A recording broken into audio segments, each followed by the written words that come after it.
Salutations à tous, bienvenue sur la nouvelle chaîne YouTube, les Doubles Carbus. Chaîne de passionnés de voitures anciennes, nous allons partager avec vous notre passion, notre hobby.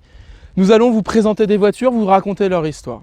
Aujourd'hui, pour commencer notre chaîne, nous allons parler de la voiture la plus connue de toutes, la voiture représentant le plus la liberté, la Jeep Willys.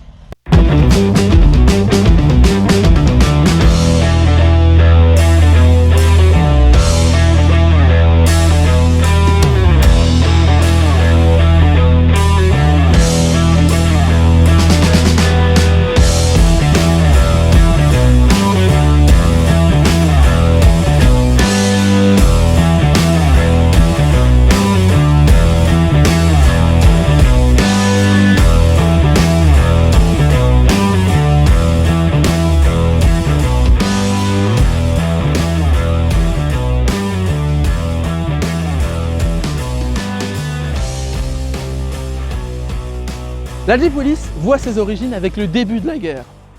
Début 40, les Américains se posent la question s'il est nécessaire ou pas de mécaniser leur armée. Ils font un grand exercice, en gros les bleus contre les rouges, où ils vont opposer une armée mécanisée contre une armée standard de l'époque, donc à cheval.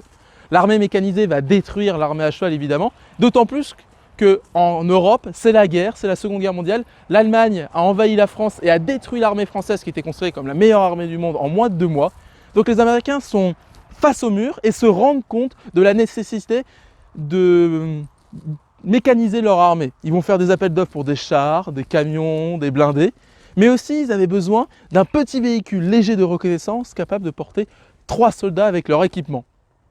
C'est le constructeur Batham qui, le premier, va proposer un véhicule répondant au cahier des charges, mais étant trop petit, ne pouvant pas assurer la production nécessaire à la guerre, ça va être le fabricant Willys et Ford qui vont fabriquer la Jeep à plus de 600 000 exemplaires tout au long de la guerre.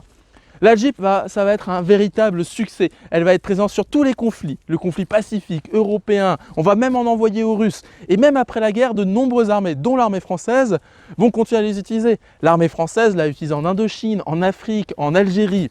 Elle était tellement bien que l'armée française, à la fin des années 50, début des années 60, va refabriquer des Jeep Willys sous licence Hotchkiss. Et la Jeep Hotchkiss M201, donc la Jeep d'après la guerre, la Jeep française, qui était quasiment identique à la Jeep de la Seconde Guerre mondiale, va servir dans l'armée française jusqu'à la fin des années 1980. Le modèle que nous avons devant nous aujourd'hui est un mélange. Vous avez le châssis qui est un châssis Hotchkiss, on le reconnaît notamment avec les renforts qui sont là. Ça, c'est typiquement le châssis Hotchkiss qui avait été renforcé. La carrosserie, quant à elle, date du tout début de la guerre, 1941.